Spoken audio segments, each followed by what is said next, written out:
Assalamualaikum warahmatullahi wabarakatuh. Jumpa lagi di channel kami, Keluarga Exmood.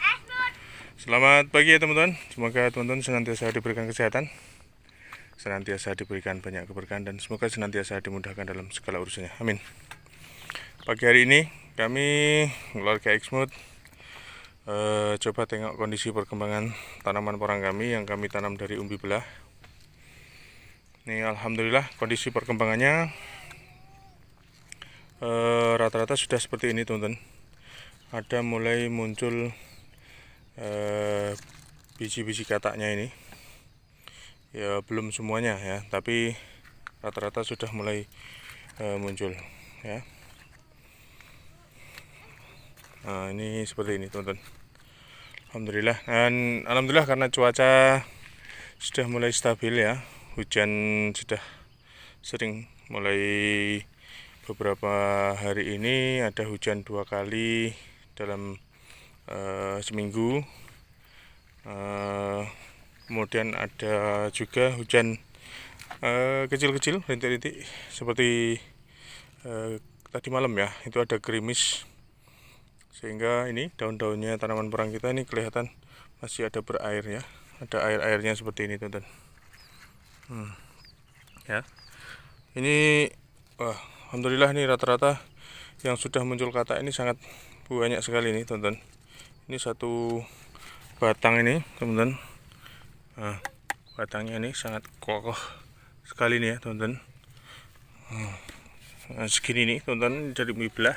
Dan ini kataknya sangat banyak, ini bisa dilihatnya ada berapa ini satu pohon, 1, 2, 3, 4, 5, 6, 7, 8, 9, 10, 11, 12, 13, 14, 15, 16, 17, 18, 19, 20, 21, 22, 23, 24, 25, 26, 27, 28, 29, 30, 31, 32, 33, 34, 35, 36, 37, 38, 39, 40, 41, 42, 43, 44, 45, 46, 47, 48, kecil ini 49, ya hampir 50 lah ya teman-teman.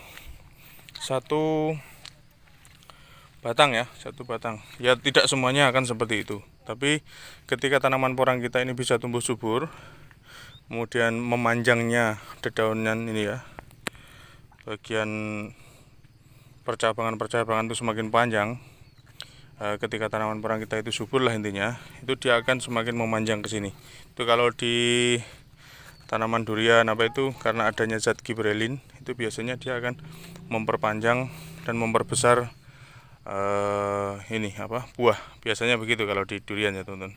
Ini kalau di tanaman porang ini dia semakin panjang tangkai-tangkainya, kemudian percabangan-percabangan antar daun seperti ini, maka di situ akan nantinya memperbanyak munculnya katak, karena katak itu biasanya dia ada di percabangan-percabangan daun seperti ini teman-teman.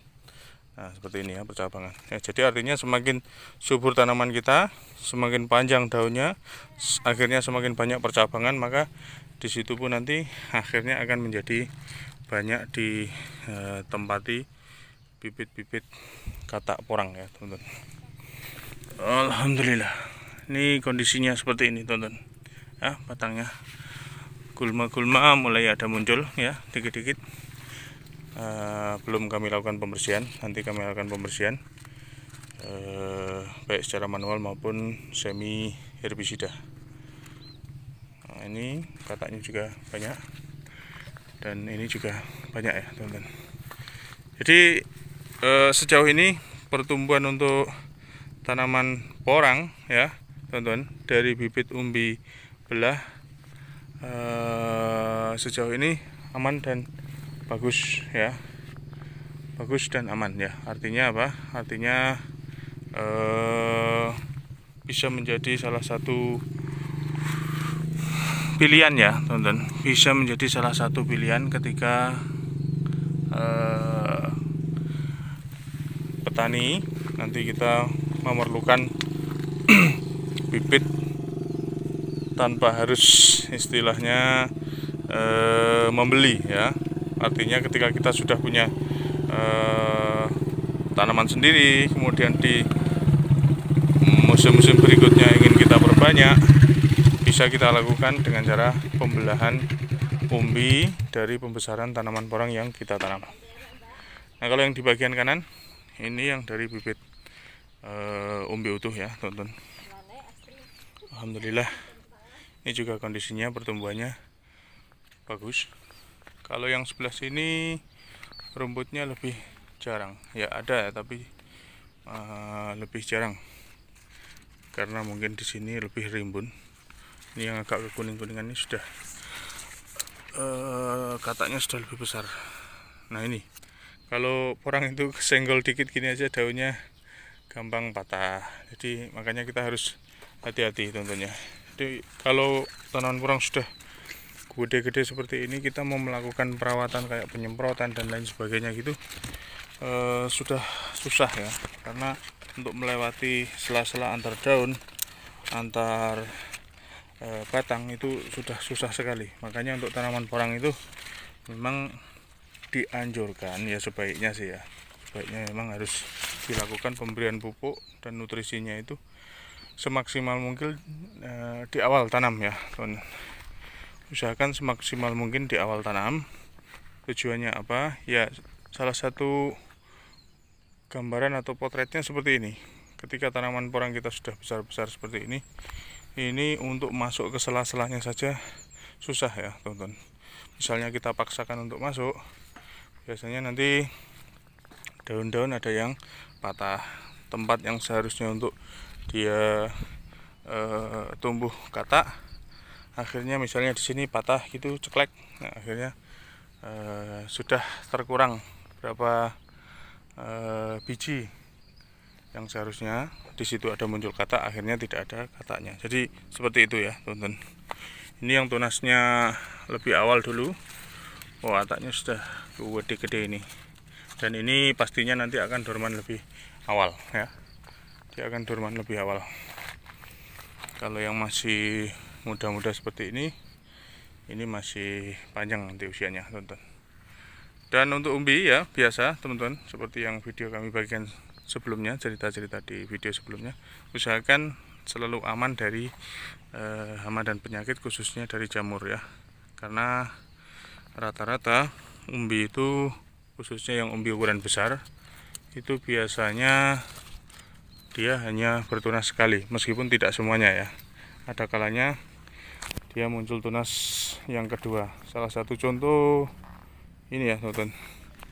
Nah, ini salah satu contoh ini yang daunnya sudah kekuning-kuningan ini, yang sudah banyak kataknya ini. Nah, ini nanti dia pasti dorman lebih dulu. Nah, kemudian disusul tunas yang kedua ini teman-teman. Ini tunas yang kedua lebih tinggi, artinya seandainya kok yang tunas pertama itu sudah seandainya kena penyakit dan dia tumbang gitu, masih bisa selamat dari tunas yang kedua. Tapi kan yang seperti itu tidak semuanya, hanya beberapa pohon biasanya yang muncul seperti itu ketika kita tanam dari bibit umbi lebih besar ukurannya. Tapi kalau untuk umbi-umbi yang kecil biasanya memang kecenderungannya dia bisa muncul tunas lebih dari satu kali. Terus kemudian sedikit saran juga yang bisa kami bagikan untuk teman-teman semuanya. Tadi selain pemberian pupuk, usahakan dimaksimalkan di awal ya, di awal tanam. Usahakan selalu mengontrol ya, sering-seringlah teman-teman mengontrol ke lahan tanaman porang teman-teman semuanya. Mungkin sebagian teman sudah ada yang mempunyai tenaga kerja yang rutin untuk menjaga kemudian mengontrol tanaman porang di lahan, di kebun gitu ya teman-teman. Tapi namanya gerbang itu biasanya nanti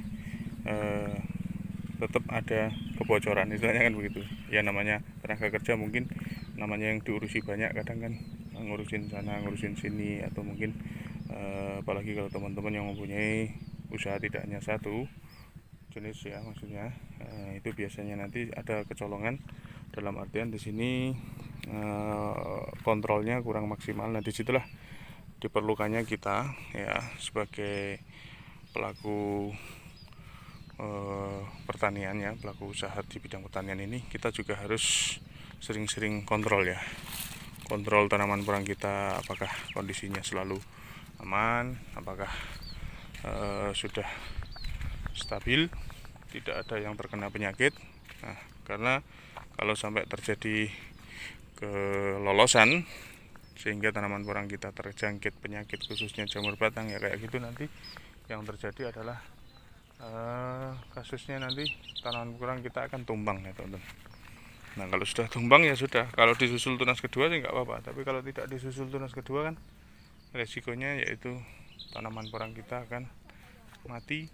Dan tentunya yang seharusnya dari bibit umbi misalnya setengah kilo, 2 kilo atau berapa on gitulah ya, yang seharusnya targetnya di musim kedua bisa menjadi berapa kilo, malah hilang istilahnya begitu. Itu yang tidak kita harapkan. Jadi pentingnya kita melakukan pengontrolan rutin.